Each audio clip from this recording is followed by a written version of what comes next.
Hello and welcome back to the course on machine learning. Today we're talking about Bayes' theorem.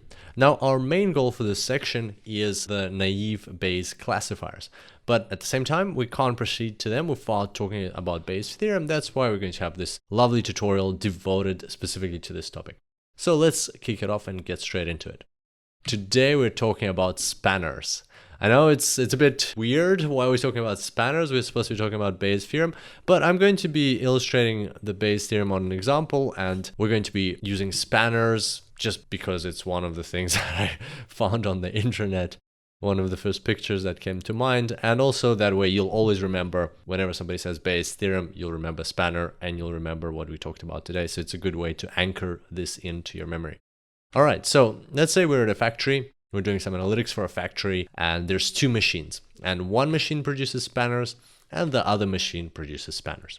Now the machines work at different rates and they have somewhat different characteristics, but overall they're producing the same spanners. The additional information here is that the spanners are actually marked or tagged, so we know which machine they came from. So the top ones came from machine 1, the bottom ones came from machine 2. And then at the end of the day, we've got like a whole pile of these spanners, and the workers go through them, and their goal is to pick out the defective spanners. So here we can see that there's a couple of defective spanners hiding among the pile. Now, the question that we're going to be asking today is, what's the probability? What's the probability of machine 2 producing a defective spanner? So if you take just a random spanner produced by machine 2, so as it comes out of from the conveyor belt, you pick it up, what is the probability that that spanner is defective? And the way we'll get to that probability is through some information that will already be given to us at the start. So we'll have a look at that information in a second, but the rule or the mathematical concept that we'll be using to get to that probability is called the Bayes theorem. Here's a mathematical representation of it. I know it is a bit complicated right now. It seems like, what are all these signs? Like, we know that P is probably probability, but then B, A, and the vertical line, what are all of them doing here? What is this relationship telling us? Well, don't worry about it for now. We will walk through it very slowly, step by step, and you'll get to know the Bayes theorem very intimately. All right, so let's get started. What is the information that is provided to us at the very start? Well, we know that machine 1 produces 30 wrenches per hour and machine 2 20 wrenches per hour. By the way, wrenches and spanners, I found out just now that they're actually the same thing. A spanner is outside of North America, a wrench is inside of North America. So there you go, you learned an extra additional thing today. If you didn't know that, I learned an extra additional thing. So we're just going to call them wrenches from now. Machine 1 produces 30 wrenches, machine 2 produces 20 wrenches per hour. Okay, great. Also, out of all of the produced parts, we can see that 1% are defective. So after checking the parts at the end of the day, thousands and thousands of wrenches, we can see that 1% of them are defective. Okay, so we know that. Then we also know that out of all of the defective parts, we can see that 50% came from machine 1 and 50% came from machine 2. So here you can see that if you take all the defective parts, so only the defective parts, and you calculate how many of them came from machine 1 and how many of them came from machine 2, you'll see that half and half, that half of them are from machine 1 and half of them from machine 2. All right, so this is just the defective parts. And the question is, what is the probability that a part produced by machine 2 is defective? So that's the same question which we discussed already.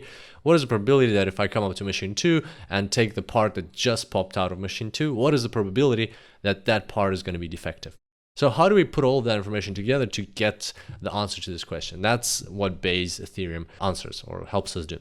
So let's have a look at how we can rewrite this information in more mathematical terms.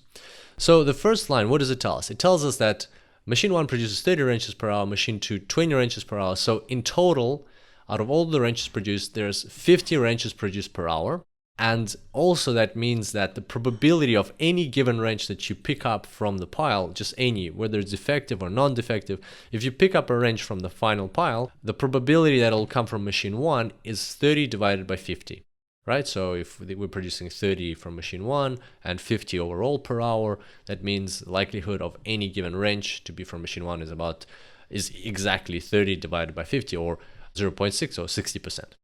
Similarly, the likelihood of that wrench being from machine 2 is 20 over 50, or 40%. All right, great. So we're going to write those down and keep them there for now. Now let's see what we can get out of the second line. So we can see that out of all the produced parts, we can see that 1% are defective. Well, it's very simple to rewrite this in mathematical terms. We can just say probability of a part being defective equals 1%. So even though that was a simple transition, actually these sentences are saying a bit different things. So the one on the left says we can see that 1% are defective. So that means that we counted the number of defective parts and we divided by the total amount. And that means that 1% defective. On the right, we're saying the probability of a single part to be defective is 1%. So that means if I pick up a random part from the pile, the likelihood of it being defective is 1%, right? So that is what we're saying here, and it's a very simple thing to write in mathematical terms. There it is, P defective, or that there's a defect equals 1%. All right, and now we're moving on to part 3. Out of all of the defective parts, we can see that 50% came from machine 1 and 50% came from machine 2. So how do we write that in mathematical terms? And this is the interesting part. So let's start with the machine 1 part. 50% came from machine 1, meaning that if we take only the defective parts, so if it's given that we're only looking at the defective parts, then the likelihood that any part that we pick out, that part came from machine 1 is 50%. And the way to write in mathematical terms is this way. P of machine 1 vertical line defect equals 50%. So the right part over here, the vertical line in mathematical terms means given. So here you can see P of machine 1 means the likelihood or probability of a part coming from machine 1. Here it's the same thing, but given some condition. So this is the likelihood of a part coming from machine 1 given the condition that that part is defective. So you know a priori that that part is defective because you're picking it out of the defective pile. So what is the probability of that part coming from machine 1? Well, it's 50%. And that is the mathematical transcription of this sentence. We can see that 50% came from machine 1, 50% of defective parts. Okay, so now let's do the same thing for the machine 2. It's going to look exactly the same, but here it's going to be machine 2.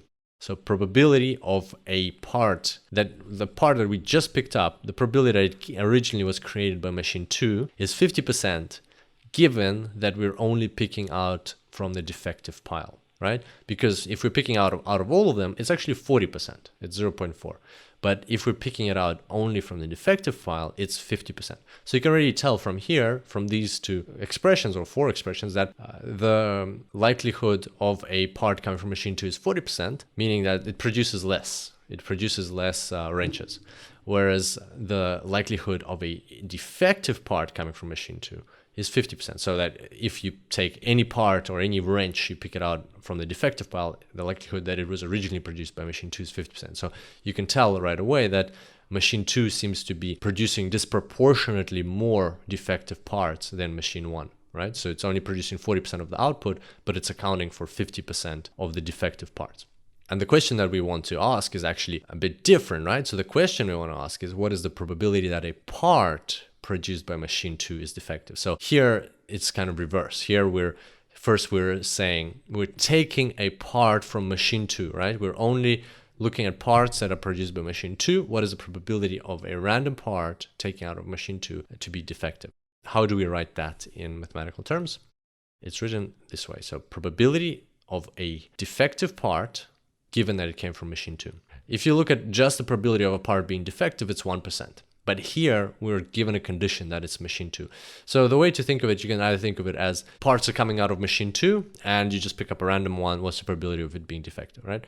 Or you can think of it in terms of quantities. The correct term here is frequentist interpretation. So you can think of it in terms of the frequentist interpretation, and that means instead of just picking up one part and thinking about what is the likelihood of it being defective, if we know that it came from machine 2, think of it as there's a pile of wrenches that only came from machine 2. So you have a pile of 1,000 wrenches that came from machine 2.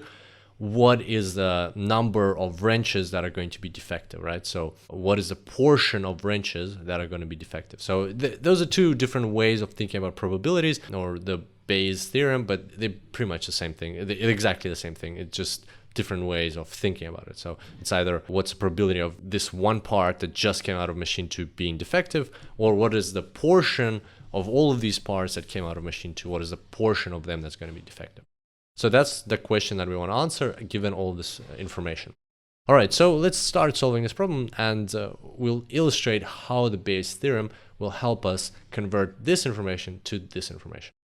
All right, so first of all, we won't need the probability for machine 1 and the probability for machine 1 given defective. So we're going to get rid of that out of our information just to clean things up. Okay, and now let's just move everything, slide everything over to make some space. And now let's write down the Bayes theorem, which we had a brief look at before. The Bayes theorem for this particular problem will look as follows. So the probability of a defective part, given that it came from machine 2, so a probability of a part being defective, given that that part, that wrench came from machine 2, equals, and here we go, this is the fun part. So you will take the probability, we'll start from right to left. We'll take the probability of a part being defective overall. We will need to multiply that by the probability that a part came from machine 2, given that it was defective, and we will need to divide that by the probability of the part coming from machine 2.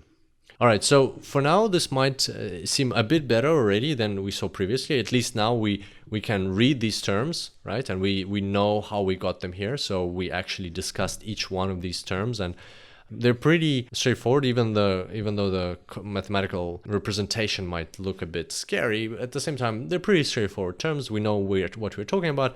At the same time, we don't really understand where this formula came from, and more importantly, on intuitive level, it doesn't really make sense at this stage. But it's okay. Let's, for now, plug in the numbers, and then we'll proceed to the intuitive part of this formula.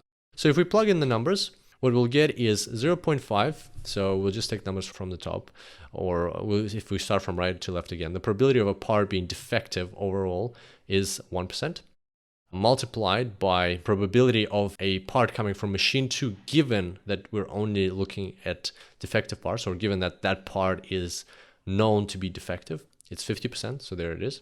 And we're dividing that by the probability of the part coming from machine 2 overall, and that is 40%. So there you go. So if we plug that in, we get 0.0125. So 1.25 percentages, or 1.25% is the probability that machine 2 will spit out a defective part, right? So if you come up to machine 2 and you pick up a part, then the probability of that part being defective is 1.25%.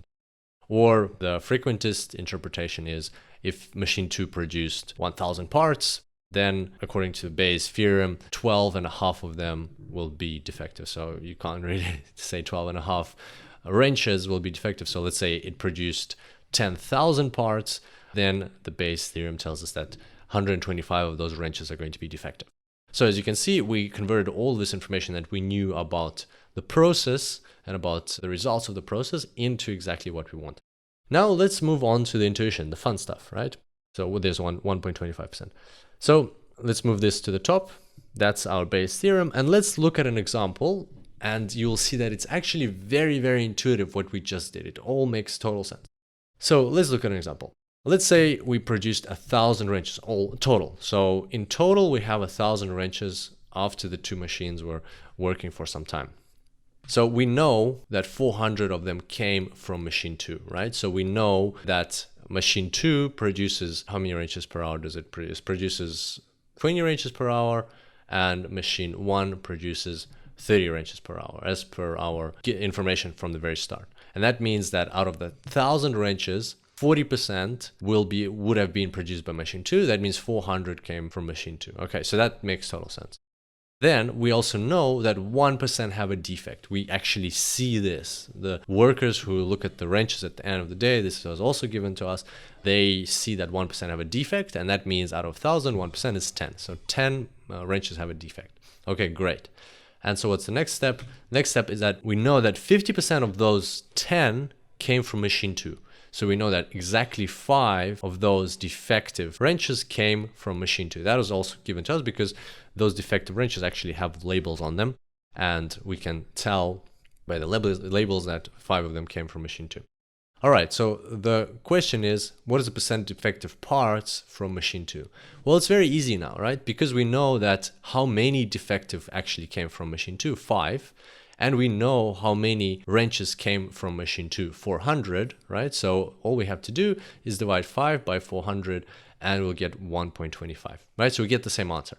Not only do we get the same answer, we actually did exactly the same process. If you think through what we did here, we performed exactly the same process.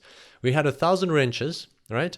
And then we turned that into 400. So we multiplied 1,000 wrenches by 40%, which is the probability of a part coming from machine 2. So this is our denominator, right? So instead of probability of machine 2, what we just did, this 400 is P of machine 2 times 1,000, right? So we have P of machine 2 times 1,000 in the denominator instead of just P of machine 2 in what we're doing here, right? And then 1% have a defect.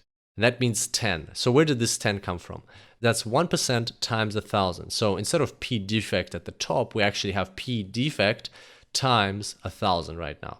So just visualize that for a second. So instead of P machine 2, we have P machine 2 times 1,000, P defect times 1,000.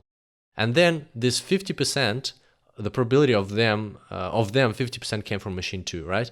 Equals 5.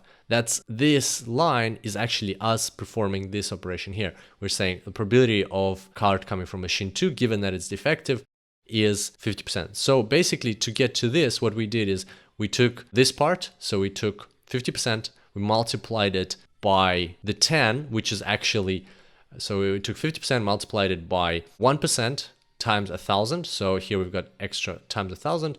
And here we've got P machine 2.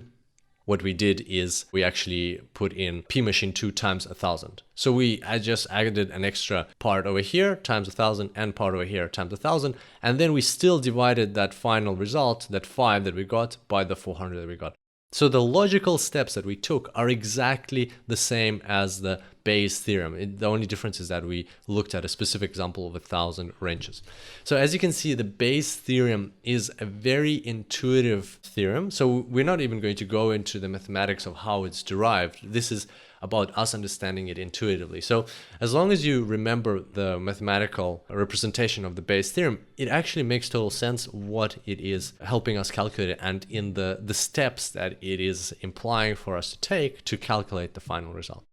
So there we go. Hopefully that all makes sense. And we only have one final question left. We only have one obvious question here. So the question is, why do we have to go through all of this complexity? Why do we have to go through all this complexity? Why can't we just count the number of defective wrenches from machine 2 and then count the number of total wrenches that came from machine 2 and divide one by the other and get that same result? Why can't we just do that? Why don't we have that input of the total number of wrenches that came from machine 2 right away? So that's the question. If the items are labeled, why couldn't we just count the number of defective wrenches that came from machine 2 and divide by the total number that came from machine 2?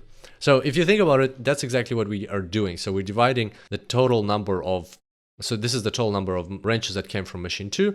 At the top, if you multiply it by the 1,000, at the top we've got the number of machine 2, so defective, the probability of a part coming from machine 2 if it's given that it's defective times the probability of it being defective. So at the top, as you remember, we got that 5. So at the top, it's actually the number of defective parts that came from machine 2. At the end of the day, we're actually doing that exact thing. The question is, why couldn't we do it right away? Why couldn't the workers just go and count the number of defective parts that came from machine 2 and divide it by the number of parts the overall number of parts that came from machine 2? Why not save some time?